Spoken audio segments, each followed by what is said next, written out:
Okay then, so it's been a while since my last Payday 2 video, and I think it's about time we finally decide to wrap up this Crimefest update thing that we're going on with here.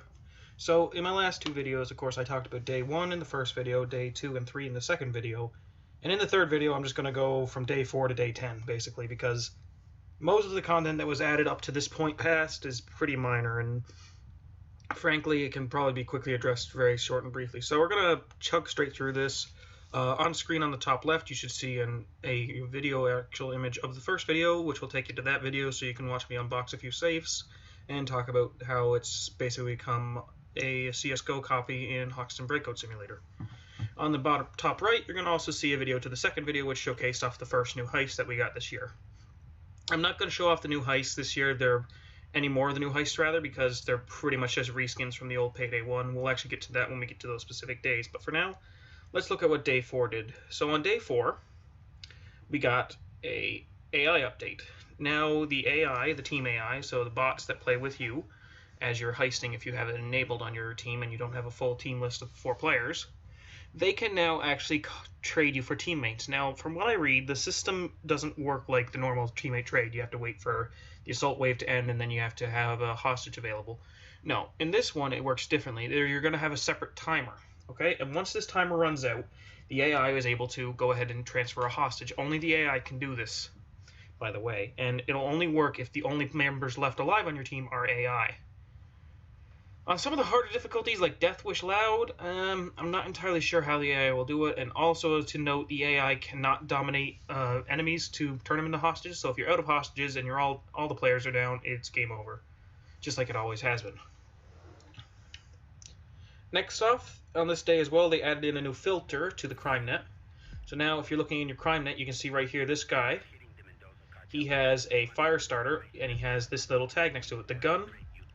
The gun, of course, next to it means that it's loud, and of course over here, oh well, it just disappeared. Right here, this guy right here with Go Bank is doing a stealth on overkill. So you can now filter based on what tactic you want to do. So any will just show all of them, loud will show only loud ones, stealth will show only stealth ones, and so on, so on. And when you go and buy a contract, say I'll just buy a Shadow Raid here, you can see that you can set your tactic. So loud Shadow Raid if you wanted to do it for some reason. I know system's not perfect, obviously, because you can set strategy of loud for stealth-only missions. So there's also that. And that basically sums up Day 4. That's all we got on Day 4, and that's kind of the reason why I elected to leave this all for one big video. So next off, we'll move to Day 5 here. I'll just pull it up here real quick. We got a new weapon. It's an LMG. I'll see if I can show it to you real quick. I did use it for a bit, but I ended up selling it because I wasn't a huge fan of it, and also because I went ahead and did an infamy level. It's the KSP-58. It's a Swedish LMG with 200-round box magazine, and it's available for all players, so you finally have an LMG that you don't need the LMG DLC for. That's nice. Which was Gauge Weapon Pack 2 and Cage Historical, respectively. They also added in a new mod, the Lion Bipod. Now, what this mod does is it allows you to... This is basically just to address the complaints that came about because the minigun became quite powerful with the recent update. Basically how it goes is... I'm just going to add that to mine as well. You can add a bipod to any of your LMGs, so I can do that right here with my buzzsaw. And basically what this does, it gives you a bipod, and you can deploy it on any flat surface that's available, so a table, the ground, etc., etc. And you can basically just turn yourself into an immobile spot just to be able to get incredible accuracy for however long you want to stay down there. Now, of course, when this was first released, there was numerous bugs and problems, but they've since been ironed out, and it should be fairly stable of a system. So that's nice. Other than that, that pretty much sums up what Day 5 gave us. Trying to see now if there's anything new showed up here as well, but I don't think there was much else on Day 5, so let's move to Day 6. As soon as my phone decides to cooperate so I can pull it up here. Day 6. We got our second heist of the year. Oh well, for this Crimefest. And this heist, as you can see, is found under the tab known as Classics. And this one, of course, is First World Bank. That's right. You can do First World Bank from Payday 1 in Payday 2. Now, there's also a new catch with this. You can actually stealth this mission, and it gives you a potential stealth experience of plus 15. And I can also say that on Death Wish difficulty, you can, in fact, complete the Overdrill. It's the Overdrill 2.0 now, because it's Payday 2. But yeah, you can, of course, complete the heist, and you can do Overdrill as well if you're on Death Wish. And it's the exact same process as before. Nothing's really changed. It's the exact same as Payday 1. I'll link a video in the description to GeneralMcBadass, who actually shows off doing the heist in Death Wish and Overdrill as well at the same time, which involves the largest payout sum I've seen in a single day heist to date. Hoxton Breakout has nothing on it, to say the least. So there's that. As you can also see, there's another heist under there. We won't talk about that one just yet because it wasn't there. Also on this day, it should be mentioned, this is when Overkill finally added drills to the loot drop card. So basically what this is just because people were a bit complaining that was becoming pay to win because of the safe drops. They were able to buy drills and then unbox it and get skins that had stat altering abilities. So basically Overkill said, alright, let's give the people who don't want to spend another dime on the game already because they've already bought our 5 million DLC packages, and let's give them a chance at getting drills. So the drill can drop. It's a picture of Wolf's mask, so it's pretty nice when you get it, and the background's also red. I've actually seen one drop. So it's not a fake thing. It actually happens. I've seen people get them. And if you're wondering, when you get a safe drop, it gets a blue background. And, well, that's about it pretty much for day 6. Day 7. Okay, this is actually something I think that should have been in the game since day 1. So, you know how you can select your character, of course. Like, for me, I prefer SoCal. Mostly because I run around with a minigun, wear super heavy armor, and want to think I'm a heavy weapons guy from Team Fortress 2. You can now, with this update that this day brought, you can now select up to 4 characters to be your preferred character. So over here in the top right, see I have SoCal in my first slot, Hoxton's in my second slot. You can also see the numbers right next to their mask here.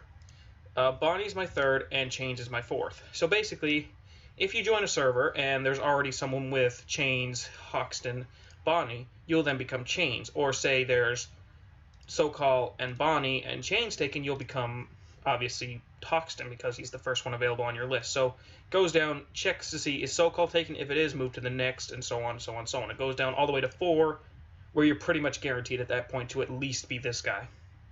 So that's nice. So you can set up an entire lineup, say, Euro, Dragon, Jacket, and Dallas, say, for example, whatever you want.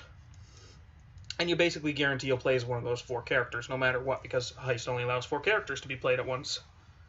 Let's see, there was also, in this update, brought in some new music tracks. So, I'm going to go ahead and quickly... I gotta change this real quick. For some reason, my Alysso Payday sound doesn't play. Oh, no, it's fixed now. Oh, lovely. Okay, so they added in new heist tracks. So if we go ahead, and we can go ahead, and they added in these... Oh, also, I should mention, they added in remakes of Gunmetal Grey and Crime Wave for the 2 new heists, so... This is the new one that came with First World Bank. It's pretty low. Hang on, let me boost it up a little.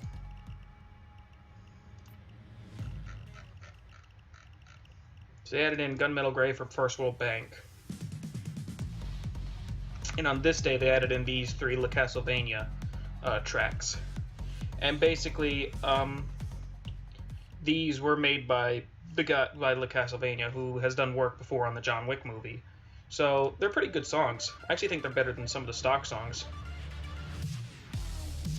But then again, I am more into that kind of techno stuff anyway, so that would probably explain it. And that basically covered, I think we're on day 7 now? Geez, there was not many days to this now, was there? Alright, let's go ahead and get to day 8 then, shall we? And that's not day 8, that's day 5. Curse you, touchscreen. You are so touchy. There we go, day 8. Day 8, okay. On day 8, they decided to revamp the SWAT turret ban because, frankly, it was a bit annoying in the old form because it was hard to kill. It didn't do a lot of damage, but it was a nuisance if you were a very heavy armor user and you were moving bags, say on bank or something. It was just a hassle, so they ended up redoing it. here's the basic change list. They reduced the health quite significantly, in fact, from the old SWAT van. They made it so the SWAT van can now repair, so after it receives a certain amount of damage, it will fold back up into the van, where it will then start to repair, it'll regain its shield, so on and so on. It can do this up to 3 times per heist, and as well, they also reduce the number of vans, and as well, there's now a notification in there. You'll actually hear Captain Winters himself say, van's coming out, and then you'll see the van drive out as usual. So the van spawn mechanic has changed. The hitbox itself has not really changed as far as I can tell. The bulb is still there, the weak point. You can do a lot of damage. I think you could probably alpha it off now with an RPG. I'm not 100% sure. Testing still need to be done on it, I think. I haven't done any myself. And another change too is there's no longer the blind spot. Though the blind spot's still there right next to the van if you huddle up right next to it while it's firing. But now, when you get up close to the van and it detects that you're near it, it will basically spew out tear gas, which is that yellow gas stuff that you see in Bank Heist. And, yeah. So there's that. And that stuff does damage over time. So let's turn that off. And now we're going to go back to the inventory because they added in some more masks. So for the purposes of this, I'm going to return my Go By, which I really don't like that mask of all of them. And they added in some new masks. So most of these masks have prerequisites. This one, for example, does not. So we'll be able to actually show these. They added in 4 new masks. It's these 4s right here. So I'll just show you them. There's this thing, which looks like something out of a Resident Evil flick. There's Fat Boy, which looks like not a Fallout of some kind or something. I'm not sure. Oliver. I don't get that reference myself. And then there's Pirate Skull. Probably Pirates of the Caribbean or something. I'm not sure. But there's new masks. We got another 4 masks on top of the other 4 we already got. And, oh yeah, also with the Castlevania, they added in a Castlevania mask to go with it. I should have mentioned that, but I didn't because I'm a scrub. And then after that, of course, we have the Champ, which was already there before, and then we have some more masks right here. Now, there's also another thing here. Now, this, I'm not sure what they were thinking about this, but basically there are one-time off safes and drills that you can only get for getting a certain achievement, and there's only a limited time frame for you to actually earn this. Now, you have to have bought the game. You couldn't have been one of the free-to-play trial players. But again, that's over and done with now, so there's no need anyone watching this video trying to get it owns the game already. So basically what this is that on First World Bank, find the Titan safe and collect the special item inside. And basically it gives you a First World Bank safe and the drill for it. And it's only one-time safe, one-time drill. You open it once, it's over, it's done with. You never can get another one. I think you can sell it on the market. I'm not 100%. But it's basically just like the clone cases and stuff like that you have in CSGO. So there's that, of course. Next off, let's move on to day 9. I think this is where they added in the other heist. I'm pretty sure it's where they added in the other heist. Okay, yeah, they added in another heist, but they also added in these other masks. Since we're already here, we'll go with it. So we got the Grot Show, which... a very odd mask to choose while robbing a bank, but okay, you can do that. And then you have the Tinted Love, which is what Vlad wore in the opening cutscene for the reveal of the new Crimefest. So we have those as well if you wanted to be pretty pink face, pretty pink sunglasses while you're robbing bank. And then of course they added in Slaughterhouse, which is of course another heist from Payday 1. So let's go back and check it out in the crime net. So Slaughterhouse is a loud-only mission, and, well, the description pretty much sums it up. Ambushing convoy down by the docks, cargo's gold, convoys market water. Questions? It seems like something very short and done, but it's quite cool. And also, all the achievements relevant from Payday 1 transferred over, so the don't shoot the van, get away on Death Wish difficulty, all that stuff. There's a few other achievements, but I'm not going to pull out the website just yet because day 10, the final day, they also added in one more thing about this heist. Since we're here, we'll go about this. They added in another event drill and save for this. In this one, you had to do Pork Royale, and basically what this achievement state is, in Slaughterhouse Job, find the marked pig and secure it. And then finish the heist on Overkill or above. Okay, and you get the same safe. You get a new safe and a new drill, the slaughter safe and drill. And again, it's an event, one time, one per player. You get the complete achievement in a certain time frame. You get the free thing. So that's nice. And then finally, as one last bit of a troll, I should say, because if you see the mask, you'll actually understand what I mean by that. They added in 4 new achievements going off of the new jumping animation that they added to this day. They added in an entire video showcasing it. I may link it somewhere. Who knows? But basically, you can now wear a troll face. Or a doggy mask. Or Gusta. Or the rage face. Yep. And you get these by doing jumping achievements. So the achievements are as follows. For troll face, you have to jump. For Migusta, you have to jump 100 times within 30 seconds. For Rage Face, I never asked for this. Don't jump a single time during an entire heist. That one actually might be a little bit tricky. And Dog, which is jump, jump, jump, and finish a heist without it ever going more than 4 seconds between you jumping. There's no difficulty prerequisite for this, so you could do, again, I'll link another GeneralMcBadass video here. He basically shows off doing all 4 achievements in about 5 minutes. So that's that.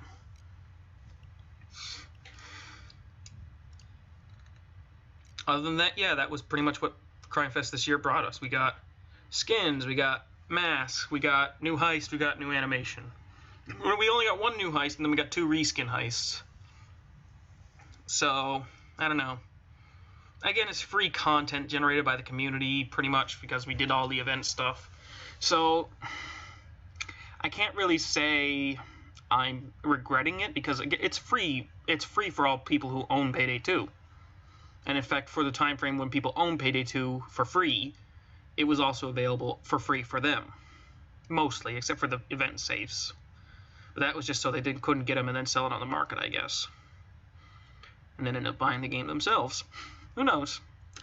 But yeah, that basically covers what happened to Payday 2 during Crimefest. This video is probably... there's something here, actually. Let me check this out real quick. Oh, it's the Halloween event. Okay. So yeah, there's also now the Halloween event going on, so I'm going to have to check out that soon. I'm guessing somewhere here. It's one of these heists somewhere. Or it might be just a random event that happens in any normal heist. We'll have to see. There will probably be another video going on about that later, but not in this one.